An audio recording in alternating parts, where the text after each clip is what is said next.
बिस्मिल्लाहिर्रहमानिर्रहीम। अस्सलाम वालेकुम डियर स्टूडेंट्स व्यूअर्स, आप मैं इकराम सैयद साजिद के साथ उम्मीद करता हूँ आप तमाम लोग खैरियत से होंगे। आज का हमारा टॉपिक है demand and supply equations are given, find equilibrium price and equilibrium quantity and also make the diagram.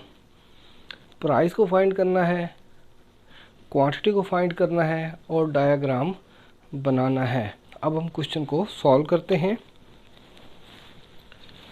QD is equal to 4 - P की पावर 2, इसे इक्वेशन नंबर 1 कहते हैं। अगर प्राइस या उसके कोफिशिएंट के साथ माइनस का साइन हो तो वो हमारे पास डिमांड की मसावात होती है। प्राइस के साथ माइनस का साइन है तो इक्वेशन नंबर 1 हमारे पास डिमांड की मसावात है, क्योंकि डिमांड का प्राइस के साथ नेगेटिव ताल्लुक़ पाया जाता है, इन्वर्स अपोजिट ताल्लुक़ पाया जाता है। QS is equal to 4P - 1। अगर प्राइस या उसके कोफिशिएंट के साथ प्लस का साइन हो तो वो हमारे पास सप्लाई की मसावात होती है। 4P यानी जो P का कोफिशिएंट है वो प्लस का है, तो ये हमारे पास सप्लाई की मसावात है, क्योंकि सप्लाई का प्राइस के साथ पॉजिटिव ताल्लुक़ पाया जाता है। इसे इक्वेशन नंबर 2 कहते हैं। ये हमारे पास इक्वेशन नंबर 2 है और ये सप्लाई की मसावात है। QD is equal to QS यानी तलब बराबर है रसद के।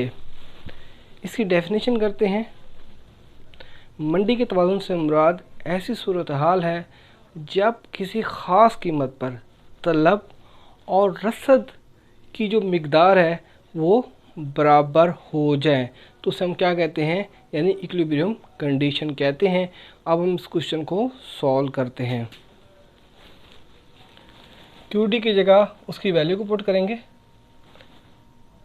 4 - P की power 2 is equal to QS की जगह उसकी वैल्यू को पुट करेंगे 4P - 1 माइनस के P की पावर 2 प्लस का 4P को उठा के बराबर के दूसरे तरफ लेके आते हैं तो साइन तब्दील हो जाता है, तो माइनस का 4P, ये माइनस का 1 है, जब बराबर के दूसरी तरफ आएगा तो साइन तब्दील हो जाएगा, प्लस का 1 इज इक्वल टू 0।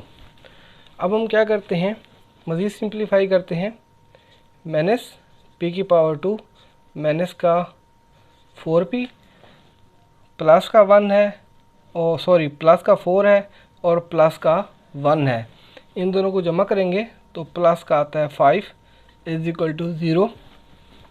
माइनस को अंदर मल्टीप्लाई करते हैं, नफ़ी नफ़ी जमा, तो P की पावर 2 नफ़ी नफ़ी जमा प्लस के 4P नफ़ी जमा नफ़ी माइनस का 5 इज इक्वल टू 0। ये जो हमारे पास इक्वेशन है इसे क्वाड्रेटिक इक्वेशन कहते हैं, दो दर्जी की मसावात कहते हैं। इस क्वेश्चन को दो मेथड से सॉल्व कर सकते हैं, by formula method, by factorization method. अब हम इस क्वेश्चन को बाय फार्मूला मेथड की मदद से सॉल्व करते हैं। पहले फार्मूला लिखते हैं। x बराबर है माइनस का b जमा नफ़ी b का स्क्वायर नफ़ी 4ac का जज़र बटे 2a। p की पावर 2 का कोफिशिएंट क्या है, 1 है, तो a बराबर है 1 के। p का कोफिशिएंट क्या है, प्लस का 4, तो b बराबर है प्लस के 4 के, और c बराबर है माइनस के 5 के। a b c की वैल्यूज़ को क्वाड्रेटिक फार्मूला में पुट करते हैं p की वैल्यू को फाइंड करने के लिए। प्राइस को फाइंड करना है तो x की जगह p को लिखते हैं।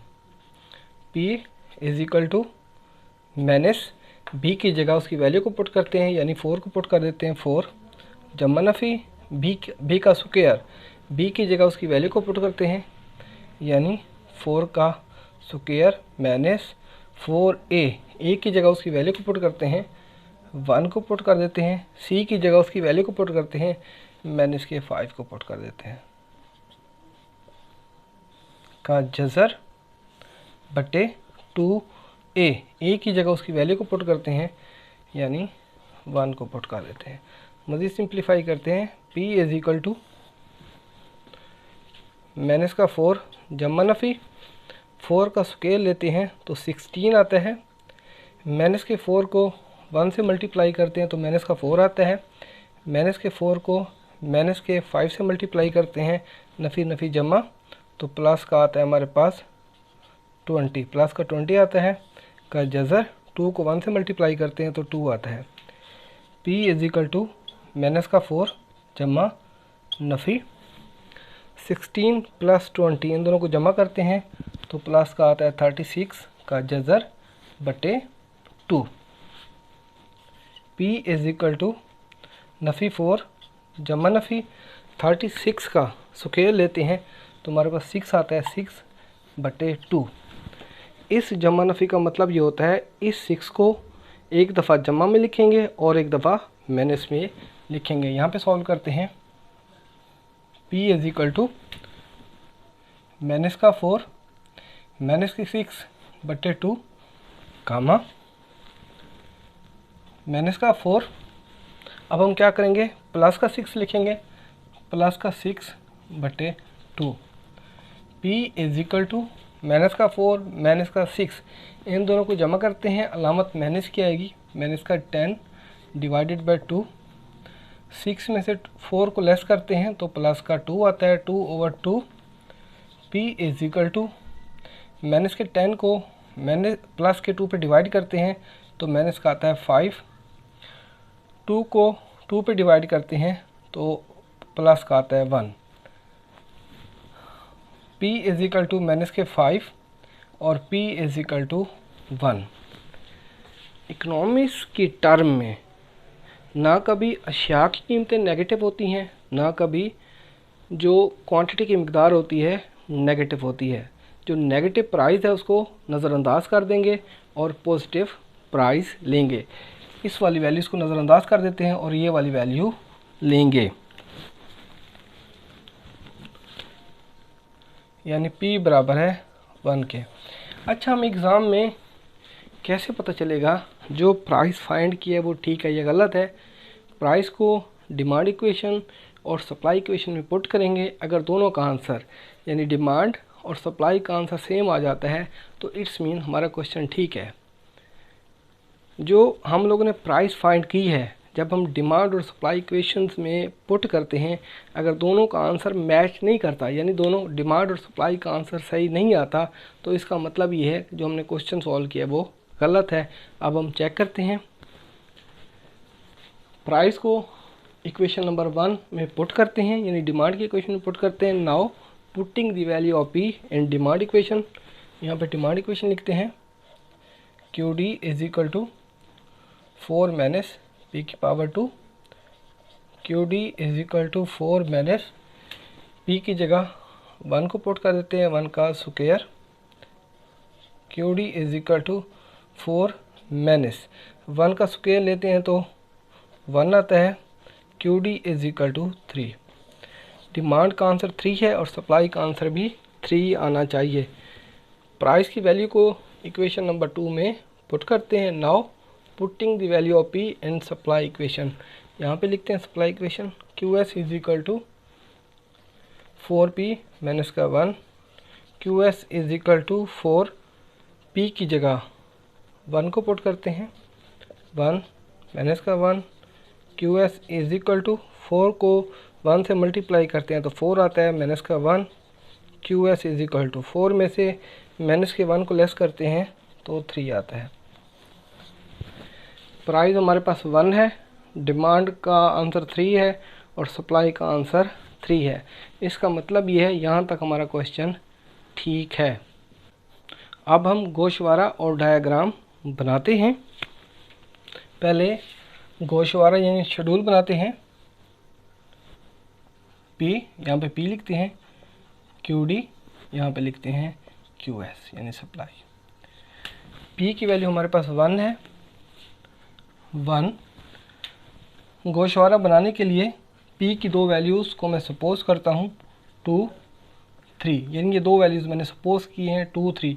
यहाँ पे आप कोई भी वैल्यू सपोज कर सकते हैं, 4 5 भी लिख सकते हैं, ले सकते हैं, 6 7 भी ले सकते हैं, वो आप पे डिपेंड करता है। मैंने दो वैल्यूज़ ली हैं शेड्यूल बनाने के लिए, 2 और 3, ये मैंने वैल्यूज़ फ़र्ज़ की हैं। डिमांड की वैल्यूज़ को फाइंड करते हैं।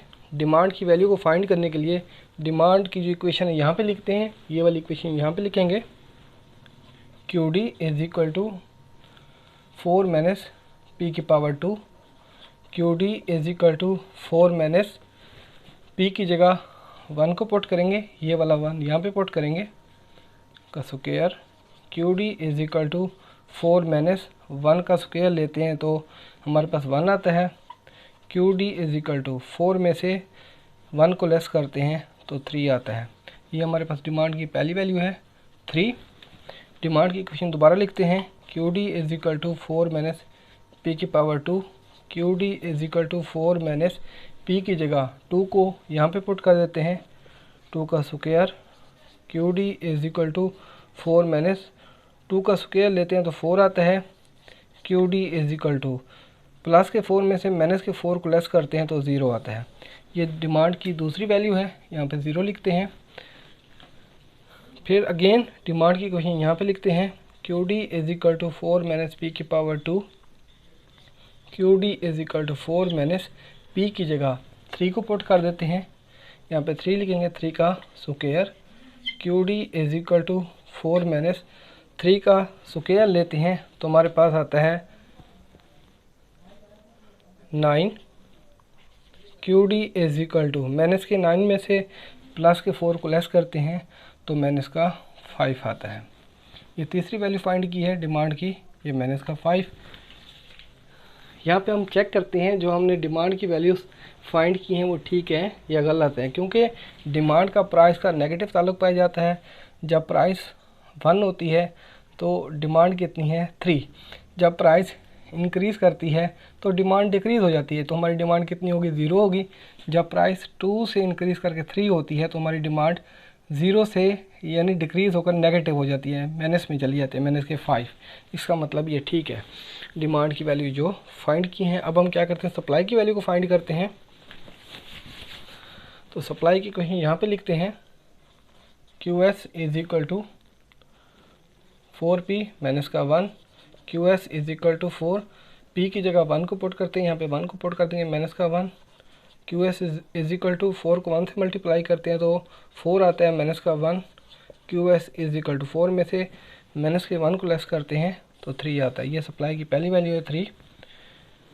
फिर सप्लाई इक्वेशन दोबारा लिखते हैं, Q S is equal to 4p minus का 1, Q S is equal to 4, P की जगह 2 को पुट कर देते हैं, यानी 2 को यहाँ पे पुट कर देंगे माइनस का 1, Q S is equal to 4 को 2 से मल्टीप्लाई करते हैं तो 8 आता है माइनस का 1, Q S is equal to 8 में से 1 को लेस करते हैं तो 7 आता है। ये सप्लाई की दूसरी वैल्यू फाइंड की है तो यहाँ पे लिखेंगे 7। अगेन सप्लाई की क्वेश्चन लिखते हैं, चलो यहाँ पे सॉल्व कर लेते हैं। Q S is equal to 4, P की जगह 3 को पुट कर देते हैं, 3 माइनस का 1, Q S is equal to 4 को 3 से मल्टीप्लाई करते हैं तो 12 आता है, 12 माइनस का 1, Q S is equal to 12 में से माइनस के 1 को लेस करते हैं तो 11 आता है। ये सप्लाई की तीसरी वैल्यू है। अब हम चेक करते हैं, क्योंकि सप्लाई का प्राइस का पॉजिटिव ताल्लुक पाया जाता है। प्राइस हमारे पास 1 है, सप्लाई 3 है, प्राइस 1 से इंक्रीज़ होकर 2 होती है तो सप्लाई हमारी 3 से बढ़कर 7 हो जाती है, यानी सप्लाई बढ़ गई है। प्राइस हमारी 2 से बढ़कर जब 3 होती है, इंक्रीज़ करती है, तो हमारी सप्लाई जो है ना 7 से इंक्रीज़ करके 11 हो जाती है, यानी मज़ीद सप्लाई बढ़ जाती है। जो डिमांड और सप्लाई की वैल्यूज़ को फाइंड की हैं उनको मद्देनज़र रखते हुए डायग्राम बनाते हैं।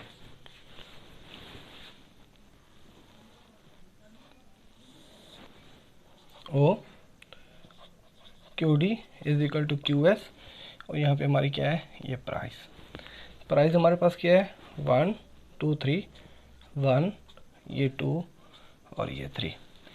डिमांड और सप्लाई की सबसे बड़ी वैल्यू कितनी है 11, तो मैं 2 का इंटरवल रखता हूँ, आप कोई भी गैप रख सकते हैं, 2 4 6 8 10, 12, 14।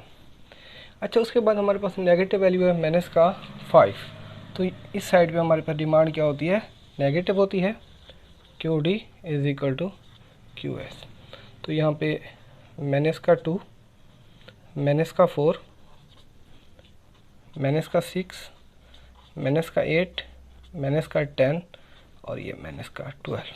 और नीचे हमारी प्राइस क्या होती हैं, ये नेगेटिव होती हैं प्राइस। ये माइनस का 1, ये माइनस के 2, ये माइनस के 3 और ये माइनस का 4। यहाँ पे मैं एक प्लस का भी ले लेता हूँ 4। अच्छा जी, प्राइस हमारे पास 1 है और डिमांड कितनी है 3, यानी 1 के सामने और 3 के ऊपर, यानी 2 और 4 के दरमियान हमारा 3 है। 3 के ऊपर ऐसे एक डॉट का निशान लगा दें। प्राइस हमारे पास 2 है और डिमांड कितनी है 0, ये 0 की लाइन है, यानी 2 के सामने 0 के ऊपर ऐसे ये डॉट का निशान लगा दिया। ये है जी 0 रीजन से। यहाँ पे प्राइस हमारे पास 3 है और डिमांड कितनी है माइनस के 5। 3 के सामने माइनस के 5 के ऊपर माइनस का 6 और माइनस के 4 के दरमियान हमारे पास क्या है माइनस का 5 है। ये 3 के सामने यहाँ पे ये लाइन लगा दें। अब क्या करेंगे, इन पॉइंट्स हम क्या करेंगे, मिला देंगे। ये हमारे पॉइंट, इसे हम क्या कहते हैं क्यू डी। अब हम सप्लाई का डायग्राम बनाते हैं। प्राइस हमारे पास 1 है और सप्लाई कितनी है 3 है।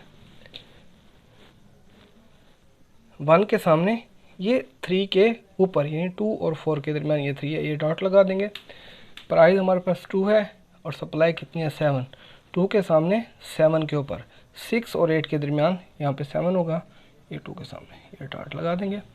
प्राइस हमारे पास 3 है और सप्लाई कितनी है 11। 3 के सामने 11 के ऊपर यानी 10 और 12 के दरमियान ये ऐसे डॉट लगा दें। अब हम क्या करते हैं, इन पॉइंट्स को मिला देते हैं। ये हमारे पास सप्लाई है, ये हमारे पास इक्विलिब्रियम पॉइंट है। प्राइस 1 है और क्वांटिटी हमारे पास क्या है, ये 3 है।